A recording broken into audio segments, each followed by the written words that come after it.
হেফাজতের জন্য কে হিজরত করছো প্রথম দাঁড়াও। হাসরের ময়দানে একজন নারী পুরুষও দাঁড়াতে পারবে না, একজন নারী দাঁড়ায় বলবেন, হে আল্লাহ, দিন হেফাজতের জন্য প্রথম আমি হিজরত করেছি, জন্মভূমি ত্যাগ করেছি, আমি এক নারী। রহমতের নবীর মেয়ে রুকাইয়া রাদিয়াল্লাহু তাআলা আনহা, উসমান রাদিয়াল্লাহু আনহুর বিবি।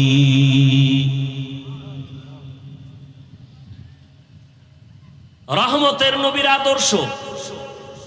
এরে আম্মা জান, এ দুনিয়াতে শুধু দিনের লাইনের যত ভালো ভালো সন্তান আসছে মায়ের অবদানের কারণে। খাজা মঈনুদ্দিনের ঘটনা আমি প্রায় সময় বলি, আপনারা জানেন। খাজা মঈনুদ্দিন চিশতি রাহমাতুল্লাহ আলাইহি মদিনাতুল মুনাওয়ারা থেকে আসছেন ভারতে কালেমার দাওয়াত দিতে। লক্ষ লক্ষ বিধর্মী খাজা মঈনুদ্দিনের হাতে কালেমা পড়ে মুসলমান হয়েছেন। মঈনুদ্দিনের দিলটা বড় খুশি। আম্মা জান বলেন, ও মঈনুদ্দিন এত আনন্দিত কেন? বলে, লক্ষ লক্ষ বিধর্মী কালেমা পড়েছে, অনেক আনন্দ। মা কয়, তোমার আনন্দ করার কিছুই নাই, সব আমি মায়ের অবদান। খাজা মঈনুদ্দিন চিশতি আজমিরি রাহমাতুল্লাহ আলাইহি বলেন, আম্মা জান আপনার অবদান কি? মা চোখের পানি ছেড়ে বলে, ও বাবা মঈনুদ্দিন, তুই আমার গর্বে যখন আসছো আমি এক রাতও ঘুমাই নাই। আমি সেজদায় পড়ে আমি মালিকের দরবারে কান্না করে দোয়া করেছি, তো দয়ার মালিক, আমার গর্বের সন্তান তোমার ওলি হিসাবে দুনিয়ায় পাঠাইও। আমার সন্তান মঈনুদ্দিন, তুই দুনিয়াতে আসার পর আমি মা তোকে যতদিন পর্যন্ত দুধ পান করাইছি, আল্লাহর জাতের কসম, একটা ফোঁটা দুধও আমি তোর মুখে বিনা অজুতে দেই না। খাজা মঈনুদ্দিনের মা কান্না করে, বাবা এক ফোঁটা দুধও তোর মুখে বিনা অজুতে দেই নাই। একটু চিন্তা করতে পারেন, এই মায়ের সন্তান জগৎ বিখ্যাত হবে না তো কে হবে?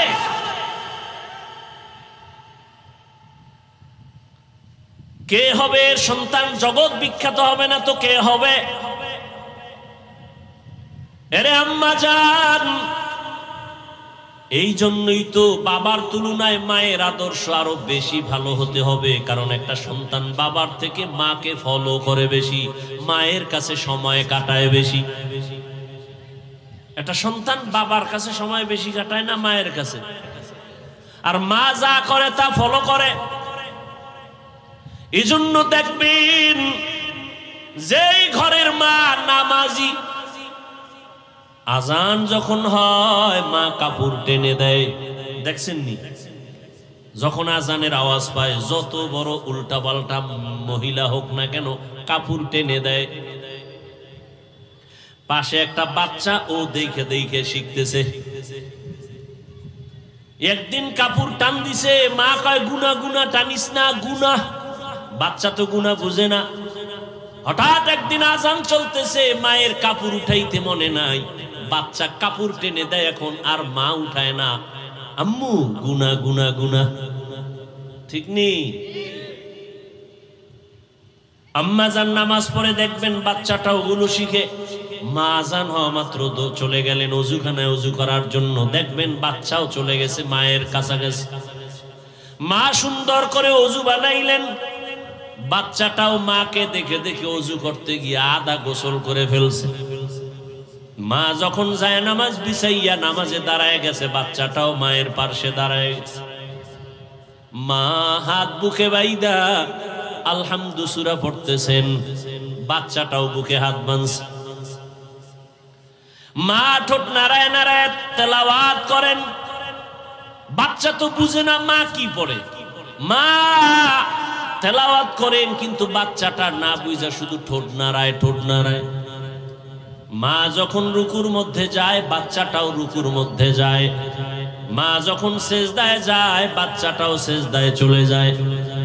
মা কপালার নাক ঠেকাইয়া সেজদা করে, বাচ্চাটা গাল মাটিতে লাগায় মায়ের চেহারার দিকে তাকায়। তাকায় দেখে মা ঠোঁট নাড়ায়, বাচ্চাটাও ঠোঁট নাড়ায়। আমার মালিকের কুদরতি অন্তরে মায়ার জোর আল্লাহ ডেকে বলেন ফেরেশতা তাকায়া দেখ ওই বাচ্চাটা ঠোঁট নাড়ায় কেন? বলে ওর মা ঠোঁট নাড়ায়। বলে ওর মা কি বলে? বলে ওর মা বলে সুবহানা রাব্বিয়াল আ'লা। আল্লাহ বলে লেখ এই বাচ্চাও বলে সুবহানা রাব্বিয়াল আ'লা। এই বাচ্চার তো আমল নামা নাই, সওয়াবগুলো মায়ের আমল নামায় উঠাইয়া দাও। আতিনা ফি দারে দুনিয়া না হাসান, আতিনা ফি দারে উকবা না হাসান, ইয়া গিয়াসাল মুস্তাগীসিন ইহদিনা লিফতিখারা বিল উলুমে ওয়াল গিনা। হর গরিদে নেক তু তৈয়ার হ্যায়, जो न मांगे उससे तू बेजार है। ও আমার পর্দার আড়ালের মা বোনেরা, ও যুবক, ও বৃদ্ধ বাবাজিরা, কয়দিন আর দুনিয়ার রং তামাশায় ঘুরবেন? মনে তো কত আশা ছিল, কম তো আশা পূরণ করেন নাই। মনে চাইছে বেপরদায় দৌড়াবেন, দৌড়াইলেন। মনে চাইছে গান শুনবেন, শুনছেন। মনে চাইছে নাচ দেখবেন, কম দেখেন নাই। মনের শখ মিটাইয়া পার্কে পার্কে কত ঘুরলেন, কত মোবাইল দিয়ে গুনাহ করলেন। এখনো কি তওবা করবেন না? আমরাও যদি আপনার মতো বেপরদায় আড্ডা দিতাম, নাচ গান দেখতাম, শুনতাম, পার্কে পার্কে ঘুরতাম, কেউ আমাদের বাধা দিত না।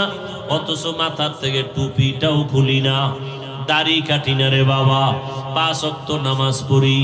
এরপর আবার আপনাদের পাও ধরিয়া ধরিয়া বুঝাই আপনারাও নামাজ আদায় করেন। এরে আল্লাহর বান্দা, কি লাভ? একবারও চিন্তা করলাম না, নিজের বাড়ি নিজের ঘর বাদ দিয়া, চিন্তা বাদ দিয়া আপনাদের পেছনে দৌড়াইয়া পাও ধরে ধরে এত বুঝাই কেন? কি লাভ? আপনারা যে আমাকে টাকা দিবেন তাও তো না, বরং আমাদের গালি দেন তাও শুনি, আমাদের বিরোধিতা করেন তাও জানি, টুপির বিরুদ্ধে বলেন তাও জানি, দাড়ির বিরুদ্ধে বলেন তাও জানি, জামার বিরুদ্ধে বলেন তাও জানি, মাদ্রাসার বিরোধিতা করেন তাও জানি। এরপরও আমরা আপনাদের জবাব দেই না, গালি দেই না, বরং বিনয় হইয়া হইয়া আপনাদের কাছে নরম ভাবে বয়ান করি, পাও ধরে ধরে বয়ান করতে চাই। ও আল্লাহর বান্দারা, এক কারণটা কি? একমাত্র কারণ শুরুতেই কিন্তু বলছিলাম, দিনের সহি বুঝ বড় কঠিন সম্পদ। দিনের বুঝ যখন আসবে, মরিয়া গেল বান্দা আর নামাজ ছাড়বে না। চিন্তা ভাবনা করে দেখলাম, ওরে টাকার পেছনে, বাড়ির পেছনে বেপরদায় গুনাহ কইরার কয়দিন?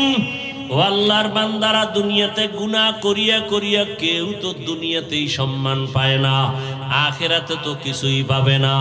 অথচ নবীর তরিকা মানার কারণে আলহামদুলিল্লাহ, যত মানুষ যতই গালি দেয় না কেন, সামনে আইসা সালাম না দিয়া কথা বলে না, ঠিক নেই? যত মানুষ আমাদের বিরোধিতা করুক না কেন, কিন্তু সামনে আইসা সালাম দেয়, মোহাব্বত কইরা দোয়া চায়, হুজুর দোয়া করবেন, আমার মতো গুনাহগার কেউ নাই। এই সম্মান টাকা দিয়া পাওয়া যায় না। এই চিন্তা ভাবনা করে দেখলাম, আসলেই আমার মাওলার কথাই তো ঠিক, নবীর কথাই তো ঠিক। নবীর কথা মানার কারণেই তো আজকে এত সম্মানে আছি, নবীর আদর্শ মানার কারণেই তো এত সালাম পাইতেছি, নবীর আদর্শ মেনে চলার কারণেই তো এত সম্মান, এত মোহাব্বত, এত ভালোবাসা। এই জন্যই চিন্তা করে দেখলাম, আল্লাহর নবীর আদর্শ ছাড়া আর কোনো ভালো আদর্শ নাই। আর আল্লাহর কোরআন সত্য, এ কোরআন ছাড়া সত্য কোনো কিতাব নাই।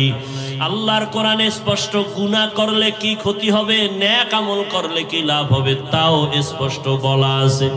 ওরে আল্লাহর বান্দারা, চিন্তা ভাবনা করে দেখলাম, নবীর হাতে কালেমা পড়িয়া সাহাবায়ে কেরাম জান্নাতের টিকিট হাতে পাইয়া, এরপরেও যদি কান্না করেন কবরের ভয়ে, হাসরের ময়দানে দাঁড়াবার ভয়ে, আমার তো নামাজ নাই, রোজা নাই, তেলাওয়াত নাই, কিছুই নাই, মানুষকে দেখাবার জন্য যা করি, আল্লাহর কাছে আমি কেমন করে দাঁড়াবো? এই চিন্তা করে চোখের পানি ছেড়ে দোয়া চাই, দোয়া করি। ও আল্লাহর বান্দারা, আমরা নামাজ পড়িয়াও কাঁদি, দাড়ি রাখিয়াও কাঁদি, ভয় ভয়। আল্লাহর আযাব বড় কঠিন।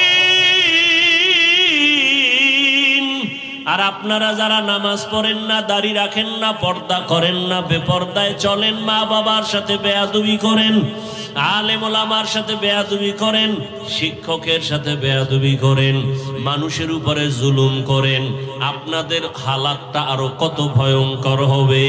দুনিয়াতেই তো মাওলায় দেখায়া দেয়, ওরে টাকা পয়সা নিয়া জুলুম করিয়া বাড়ি ছাইরা পালায়া গেল। ওরে টাকা পয়সা জুলুম করিয়া কেউ দুনিয়াতে সম্মানে থাকতে পারে নাই।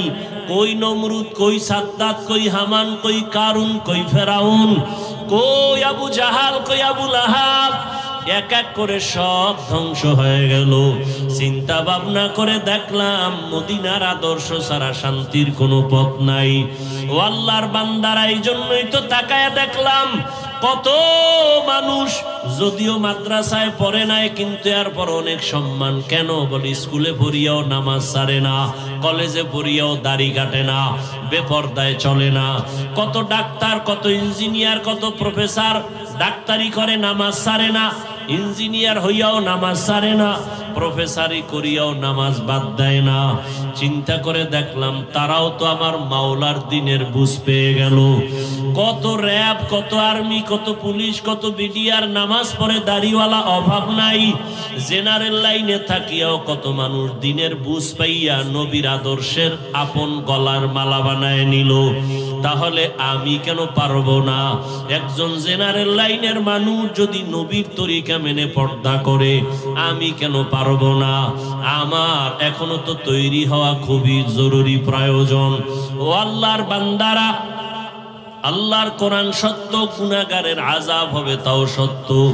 দুনিয়াতে সূর্যের গরম সহ্য করতে পারি না, বেতের বাড়ি সহ্য করা যায় না, মশার কামড় সহ্য করা যায় না। অতএব এখন থেকে তৈরি হয়ে যাও, গুনাহ নিয়ে যেন আজরাইলের হাতে ধরা না পড়ো। এরে আল্লাহর বান্দারা, দুনিয়াতে অনেক অন্যায়কারীরা অন্যায় করা অবস্থায় পুলিশের হাত থেকে বাঁচিয়া চলতে চায়। পুলিশ দেখলে ধরা পড়লে উপায় নাই। ওরে যারা গুনাহগার, আল্লাহর ভয় অন্তরে জমা করিয়া তওবা করো। কারণ গুনাহ অবস্থায় যদি আজরাইলের হাতে ধরা পড়ো, কই ছেলে, কই মেয়ে, কই বাড়ি গাড়ি কিছুই না, সাদা 3টা কাপনের প্যাকেট বানায় কবরে নিয়ে যাবে। আজকে আমার এত সম্মান, এত কিছু, কেউ আমার নাম নিবে না। তবে মানুষের সাথে যদি ভালো ব্যবহার করি, জুলুম না করি, মানুষের সাথে ভালো আচরণ করে যাই, আল্লাহর হুকুম মতো চলে যাই, মানুষ তখন দোয়া করবে, স্মরণ করবে। আর যদি অন্যায় করি, জুলুম করি, স্মরণও করবে না, দোয়াও করবে না, আল্লাহ আমাকে আর ভালো রাখবেন না। অতএব হেদায়েতের মালিক আমার আল্লাহ।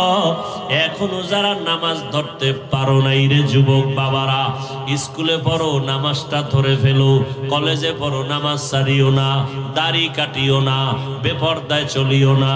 মা বাবার দোয়া, শিক্ষকের দোয়া, উলামায়ে কেরামের দোয়া নিয়া নবীর আদর্শের মালা গলায় লাগায়া চলো। আল্লাহর কাছে খাঁটি তওবা করো। মরিয়া গেল আর দাড়ি কাটবা না, নামাজ ছাড়বা না, বেপর্দায় চলবা না, মা বাবার বরদোয়া নিবা না, শিক্ষকের সাথে বেয়াদবি করে বরদোয়া নিবা না, উলামায়ে কেরামের সাথে বেয়াদবি করে বরদোয়া নিবা না।